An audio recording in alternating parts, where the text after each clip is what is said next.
There isn't too many people that could get up in the morning knowing that they might not come home at night. Cops are on our side. They're there to help us.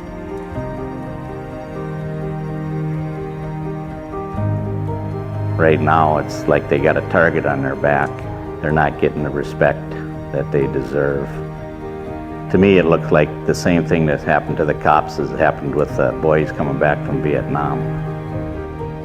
I'm a saddle maker by trade.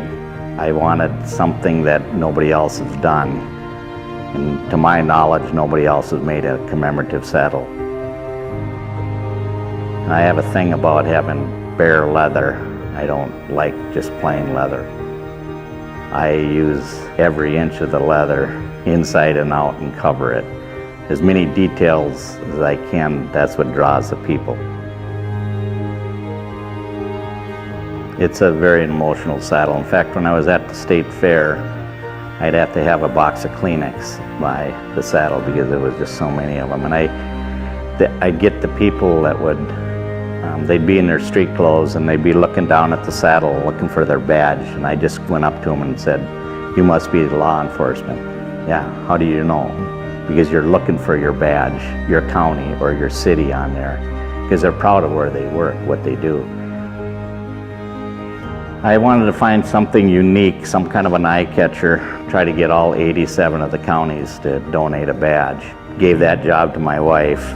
They'd say, "Well, let me see, ma'am, you want me to donate a badge so you can put it on a saddle?" And they'd either laugh at her or hang up on her. Our Wright County Sheriff, Joe Haggerty, to come out to the shop and see my other saddles that I've done. And then he just said, "How can I help?" And I said, "I need you to get the badges." Got a hold of the Minnesota Sheriff's Department, and they sent letters out, and all of a sudden, every week, my sheriff would come out and drop off a couple badges.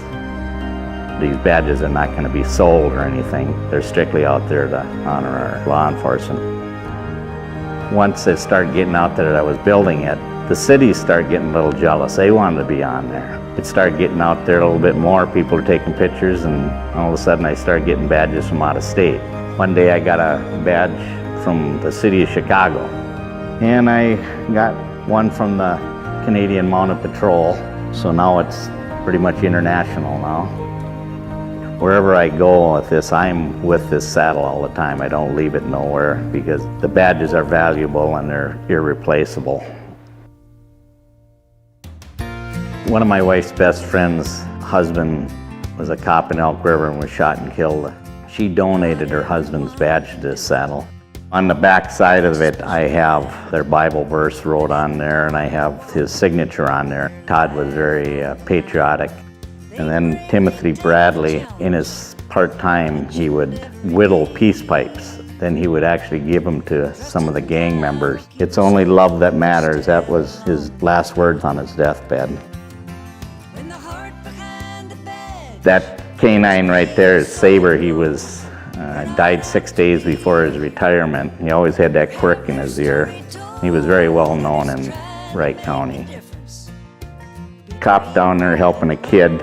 That's really what my goal is, to let these young generation know that cops are on our side. Then I have the St. Michael insignia on here. St. Michael was God's policeman.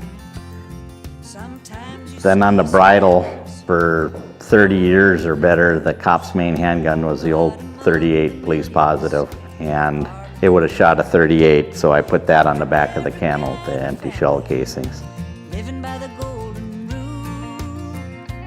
My goal was to get it out to the police memorial out in DC. That's when all the congressmen, the senators, and everybody, and hopefully the president even goes out to this memorial.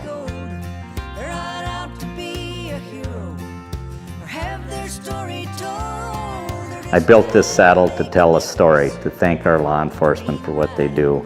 With my art talent, this is a way that I can thank them more than any other way I can. This is to honor them and their families,